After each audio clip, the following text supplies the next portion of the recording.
Il est 18h22. Bien le premier 3e mois 2026. On met 18h22 là. Voilà. On a tour du monde qui on a donné fois bella. N'a que la tourne. Les minutes bana quand on a mis. Voilà. Iran problème de toujours. Iran problème baro de kala Iran kelen no ka be du sukun toro. Ay ne de sukun toro. Al Putin bisuka président ay le de sukun toro ko sebe. Ay du sukun toro re bola. Mo taw yu ka condoléances fo réseau sera ni fɛn fɛ ale lettre yɛrɛ de ci Iran dirigeant ma ko vraiment ko guide suprême sala kama diya ye fiyewu kama diya ye fiyewu k'a b'a ka condoléances lase iranien bɛɛ lajɛlen ma parce que mɔgɔ min de don kana ale jɛna a ye ko camanw kɛ mɔgɔ qualité min de don ale b'a dɔn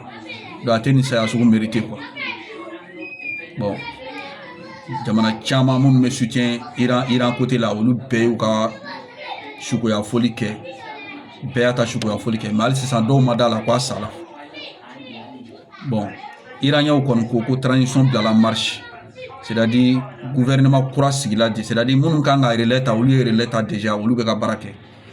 donc olu bɛ continuer ayatollah y'a bila yɔrɔnin min na dɛ ko bɛ continuer k'a ka idée kelen la baara ka continuer n'o sira kelen ye ko yɛlɛmali foyi ma don ko la ale ye kɛlɛ sira mun bɔ ka bila dɛ ali olu bɛ a remplacer ta hali n'olu fana tora la mɔgɔ wɛrɛ fana b'olu remplacer ta donc sira kelen de bɛ continuer donc a digila mɔgɔ caman na sous raison kɔni kɔnɔna na a digila mɔgɔ caman na Qatar hali Inde Pakistan silama jamana bɛɛ la bɛɛ bɔla ka marché ba de kɛla Irak yɛrɛ ta juga la Irakiens bɔla ko non k'a bɛ komi olu yɛrɛ ka président de ye guide suprême ye olu yɛrɛ bɔla ko bɛ taa Amérique ambassade ka ko ban bon policiers de bɔla ka olu sara bari olu ɲɛ n'o tɛ olu tun bɛna taa Amérique ambassade yɛrɛ ci yɛrɛ ka bɔ yen donc olu yɛrɛ ko olu se ni Amérique kɛlɛli daminɛlen olu bɛɛ bolo dɛ hali Pakistan ko bon k'Amérique tɛ se ka bɔ Amérique k'a bɛna a ka sariya sigi olu ka yɔrɔ la quoi k'i bɛna ka sariya sigi olu ka zone kɔnɔna na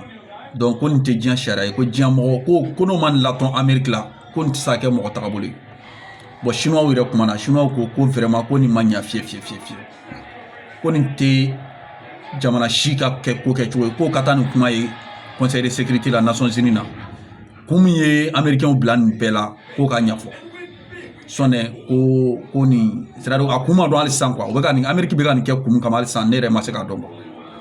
bon mɔgɔ caman fana m'a dɔn quoi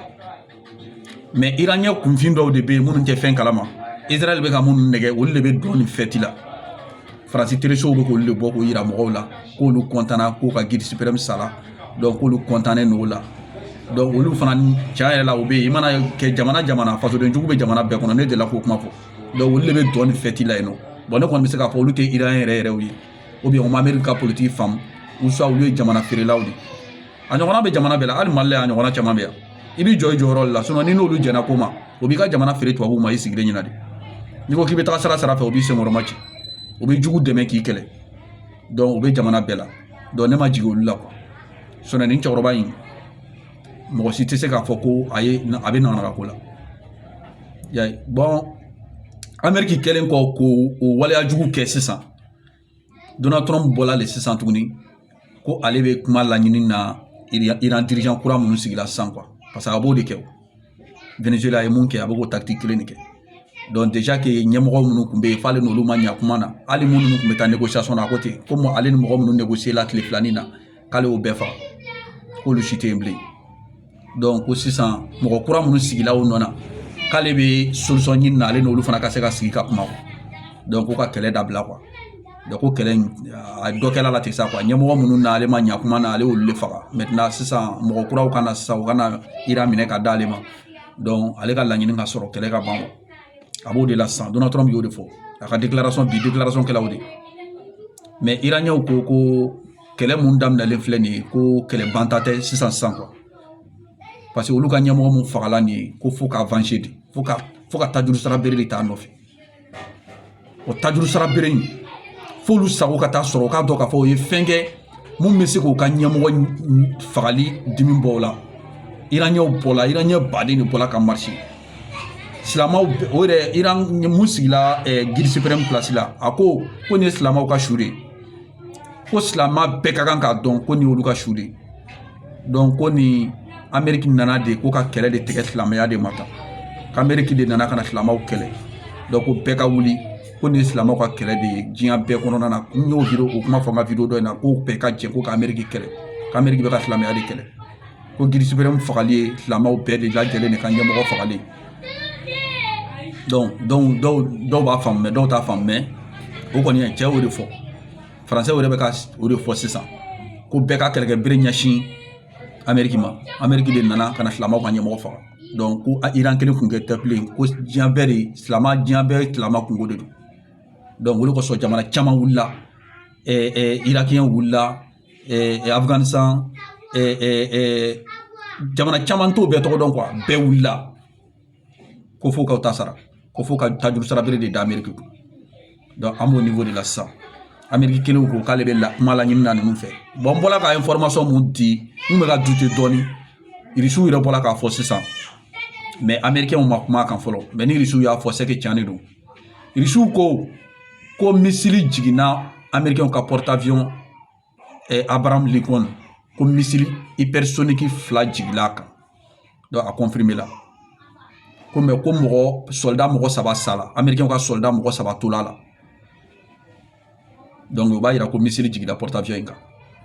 mais dégâts mun kɛla sisan porte-avions jiginna ji kɔrɔ wa a bɛna se ka kɛlɛ kɛ bilen wa a bɛna se ka min kɛ wa fo américains de ka bɔ ka détail d'a ma sinon irisiw y'a nɔsi après Iran fɔlɔ de y'a fɔ irisiw bɔla k'a fɔ fana ko missile 2 jigila porte-avions Abraham Lincoln k'a jiginna kan a jiginna kan ka yɔrɔ dɔ de tiɲɛ wa a jiginna kan ka bali ka kɛlɛ yɛrɛ de kɛ bilen wa avion de tɛna se ka boli a sanfɛ ka wuli bilen wa a y'a tiɲɛ kosɛbɛ a bɛna jigin ji kɔrɔ de wa donc problème de bɛ yen bon soldat mɔgɔ 3 mun sala a la o kuma tɛ ka se k'a nɔse Amérique parce que américains bɔla k'a mɛn sisan k'u ka soldat mɔgɔ 3 sala donc Donald Trump fana ka mɔgɔ minnu tun tɛ fɛ Donald Trump ka taa kɛlɛ la ko parce que k'o denw bɛna to a la bon olu fana commencé la ka wuli k'i jɔ k'olu y'a fɔ Donald Trump ɲɛna ko américain denw bɛna to nin kɛlɛ in na donc k'o tɛ fɛ américain denw ka sa donc ne yɛrɛ b'a dɔn soldat mɔgɔ 3 o de fɔ la parce que o de fɔ ka di n'o tɛ a ma dan o ma missile 2 tɛ se ka jigin porte-avions kan ko soldat 3 dɔrɔn ka to a la o po yɛrɛ dɔrɔn tɛ Iran ye bateau minnu gosi ji sanfɛ fɔlɔ la ne ko den 7 a cayala n'o bɛɛ ye bateau ninnu ka ca yɛrɛ tiɲɛ yɛrɛ la n tɛ se ka da fɔ bateau in na yɛrɛ bateau misɛnnin fɛn fɛn bɛ yen destroyer ninnu ni fɛn Iran ye camanba de gosi a bɛɛ la bon bateau dɔw kulela yɛrɛ dɔw jiginna ji kɔrɔ donc mɔgɔ sata tɛ se ka kɛ mɔgɔ 3 ye américains ka côté la américains ka base mun gosi la ko jamana caman minnu na américains denw tora a bɛɛ la mais su ma da fɔ de su ma da fɔ donc ni su ma da fɔ an b'a to américains yɛrɛ k'u ka su da fɔ parce que ni su da fɔla sisan mɔgɔ minnu ye Amérique Donald Trump prévenu depuis longtemps k'a kana taa kɛlɛ la ko n'o tɛ ko américains denw bɛna to a la su mun tola la sisan n'a da fɔla o ɲɛna n'a ma diya u bɛna marifa ta Donald Trump yɛrɛ kama parce que kɛ bɛ Donald Trump yɛrɛ ko Amérique k'a faga k'a kɔrɔ bon n'ala ma fara kan nin bɛ k'a fagali sababu ye bon Moyen-Orient kɔni kɔnɔna na kɔni arabuw ka territoire kɔni zone kɔni kɔnɔna na Iran y'a fɔ cogo min na ko ni Amérique y'ale attaquer k'a yɔrɔ bɛɛ de bɛna ɲagami ko foyi tɛna ɲɛnabɔ yen nɔ bon je crois an b'o situation de kɔnɔ sisan foyi tɛ ka ɲɛnabɔ i ko Dubaï o i ko jamana i ko Amérique ka base b'i fɛ yen a si ɲɛnabɔlen tɛ donc an bɛ dugawu de kɛ Iran ye hali bi Ala ka Iran fanga se Iran Ala k'i fanga se ne kɔni bɛ dugawu kɛ dirigeant kura minnu sigilen don ko k'o bɛna tagabolo kelen de si ko kuma fila t'olu fɛ yen k'o ka ɲɛmɔgɔ venger donc an bɛ dugawu kɛ Ala k'a nɔgɔya aw ye Ala k'a nɔgɔya aw ye mɔgɔya nɔgɔya aw ye Ala k'a nɔgɔya aw ye mɔgɔ ma nɔgɔya aw ye Ala k'a nɔgɔya aw ye ne kɔni b'aw kɔ fo su fo tile ne b'aw kɔ n bɛ dugawu kɛ Ala k'aw se fana ka ko bɔ dugu rɔ ka ko bɔ dugu la o de ye nin ye ni nin latɔnna Donald Trump la a tɛ wuli ka taa bɛn jamana wɛrɛ kan bilen parce que fɔlɔ ninnu diyala de o de sɔn nin kɛla n'i y'a ye irisiw fana ye porte-avions gosiliko kuma fɔ c'est que irisiw fana b'a la irisiw diminenba de don i y'a ye wa chinois fana diminenba de don chinois ko nin ko in tɛ se ka to ten ko ka nin ko in ɲɛɲini kosɛbɛ bon ne kɔni bɛ dugawu de la su ni tile fɛn fɛn bɛ se k'a to irisiw ni chinois bɛ don ni kɛlɛ in na ka Amérique lajɔ ne mago b'o la peut-être u bɛ ka baara kɛ ji jukɔrɔ wa peut-être o sigilen don ka Iran kelen de lajɛ wa n kɔni t'a dɔn mais n kɔni bɛ dugawu kɛ fɛn fɛn b'a to o sen ka don kɛlɛ in na Ala k'a to o sen ka don a la parce que Amérique bɛ yɔrɔ min na sisan a ye misiri caman fili a fanga caman t'a la bilen ni irisiw ni chinois donna la dɔrɔn o ye Amérique ko bannen ne kɔni b'o dɔn Israël kɔni ne tɛ jigin Israël la parce que Israël yɛrɛ bɛ yɛrɛ ɲini na